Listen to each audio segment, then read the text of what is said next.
Welcome to the Instagram stories for Tuesday, April 18th. I'm your host, Daniel Hill. On Mondays, we normally do Mosseri Monday, but there was a bunch of Instagram news, so we talked about that yesterday. So let's get into the questions today. First question, what is Instagram doing to prevent spam accounts? I'm going to say that I feel like they're not doing anything to prevent spam accounts. They don't care because they want to see more accounts on Instagram because that shows growth. We try to do a lot. We obviously look at reports of spam and spam accounts and we remove them. We look for accounts that are acting suspiciously, like they're posting all day, all night, or the same thing over and over again. Maybe they're bots. We remove those as well. Now, spammers are really sophisticated and they get really good, really quickly at circumventing our defenses. And then we have to continue to iterate on those defenses. So we actually have a whole team dedicated just to removing spam. Hopefully we're getting better over time, but it is a constant challenge.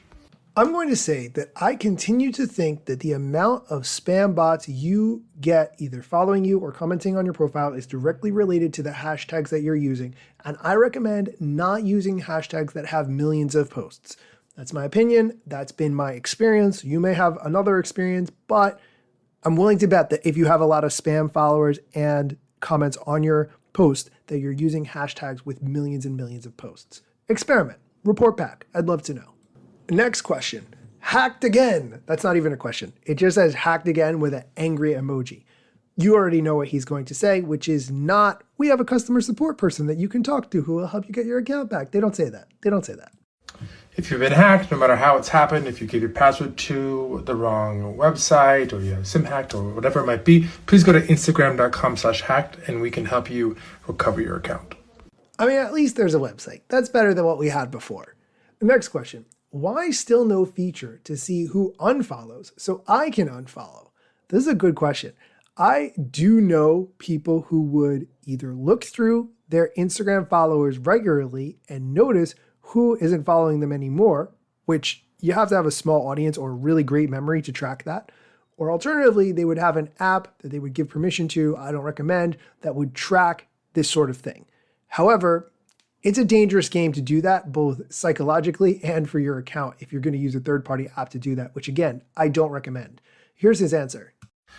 Because we want people to feel really comfortable on following people that they're no longer interested in. And if it was easy, super easy, to go figure out who had unfollowed you, then people might be hesitant to do it. And then you might be hesitant to do it as well. And I think we want you to be able to shape Instagram into what's best for you, and who you follow is a huge part of that. So we don't want to add any friction or any reasons to sort of pause on narrating or curating, I should say, your graph.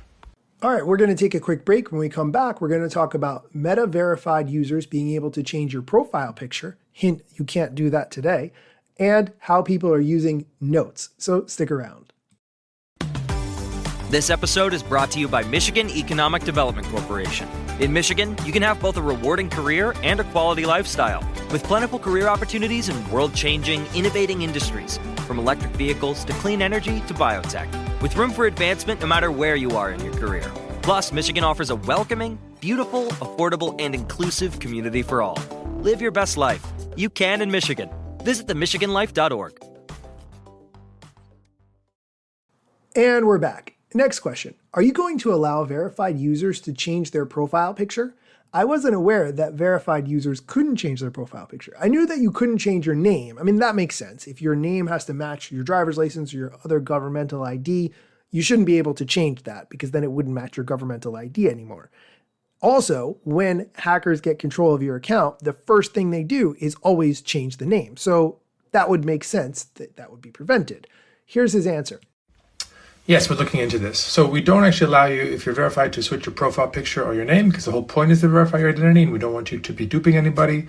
Clearly, there are cases, though, when we need to support that. Right now, the way to do that is to cancel your subscription, change it, and then renew it. That's a little bit cumbersome, so we're going to try and find an easier path for those of you who are verified, but also want to change your name or your profile picture.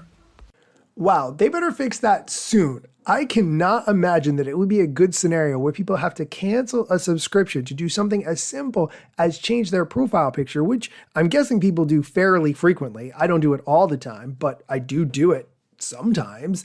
And if people have to unsubscribe in order to do something basic, they might not hit that resubscribe. They might say, hey, let me try it for a month or two without subscribing. Maybe they forget and they never subscribe again. So I don't think that's a very good thing right now. Hopefully it gets fixed quickly. Next question. Why should I use subscriptions? I think that this question is coming from a creator who's saying, why should I offer subscriptions to my audience? As a creator, subscriptions aren't for everyone. Subscriptions are for creators who have usually some sort of expertise, and people are willing to pay for that expertise. That's usually how we see it work. Now, as a fan, it's a way to support a creator that you love and get access to some exclusive content. So we're seeing it grow. We're seeing the retention be really, really quite good, but it's not for all creators. It's for a subset of creators for whom they have a really passionate fan base who's willing to actually pay for some extra content. I'm not a fan of subscriptions overall, so I just can't really get excited about this concept. Next, when can we get more reach with being verified? I don't like that concept overall either. Wow, I'm sounding really negative. It's not on purpose. I don't think these are great ideas personally. We don't do anything to try and give accounts that have the verification badge more reach. Maybe they're more noticeable in certain contexts, so maybe that'll happen indirectly, but that's not the point. We want verification to verify who you are, your identity, and now with Meta Verified, it also gets you access to things like protection from impersonation and higher touch customer support.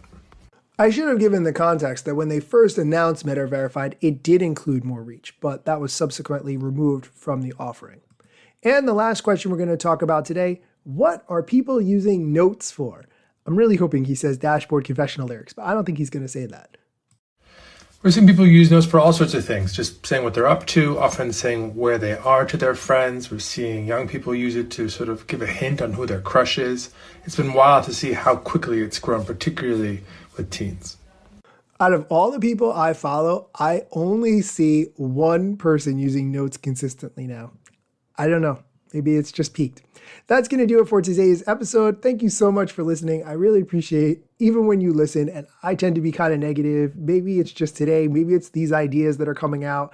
I felt more positive about yesterday's episode. So new ideas I think are still needed. Thanks so much for listening, and be sure to come back tomorrow for more TikTok, Instagram, or other tech and social media news.